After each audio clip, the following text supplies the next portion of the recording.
Hello বন্ধুরা, good morning. সবাই কেমন আছো? আশা করি সবাই ভালো আছো। আজকে আবার চলে এসেছি একটা নতুন ভিডিও নিয়ে। তো আজকে উঠতে একটু দেরি হয়েছে, তাই ভেবে পাচ্ছিলাম না ব্রেকফাস্ট আর লাঞ্চ কোনটা করব। তো দুটো একসাথে যাতে হয়ে যায় সেজন্যই। তো আগের দিন একটু ছোলা ভিজিয়ে রেখেছিলাম, তো ছোলা কর্ন এগুলোকে একটু করে আরেকবার সিদ্ধ করে নিয়ে তারপরে একটু করে ভেজে নিলাম তেলে। তার সঙ্গে আলু দিয়েছিলাম, একটা আলুটাও সিদ্ধ করা হয়ে গেছে। আলুটা অ্যাকচুয়ালি একসাথেই ভেজে নিলেও হয়ে যেত, কিন্তু আমার পরে মাথায় আসলো তাই আমি পরে সিদ্ধ করে দিয়েছি।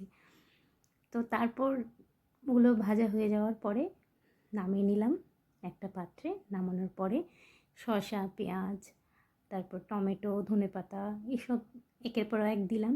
দেওয়ার পরে একটু লেবু, যাতে একটু খেতে টেস্টি লাগে, একটু লবণ স্বাদ মতো দিলাম। তারপর ভাবলাম আর কি দেওয়া যায়। তারপরে একটু করে সেই গ্রিন চাটনি ছিল আমার কাছে, তো গ্রিন চাটনিটা দিলাম।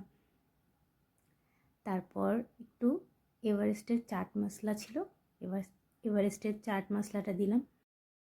তারপর আরেকটু গ্রিন চাটনি দিলাম, দিয়ে একটু ওগুলোকে সব মিক্স করে নিলাম। ভালোভাবে মিক্স করে নিতে হবে যাতে সব জায়গায় সব কিছু ভালো করে মিশে যায়। তো মেশানো হয়ে যাওয়ার পরে একবার টেস্ট করে দেখলাম, আরেকবার টেস্ট করার পরে মনে হলো যে না, সব কিছু ঠিকঠাকই আছে।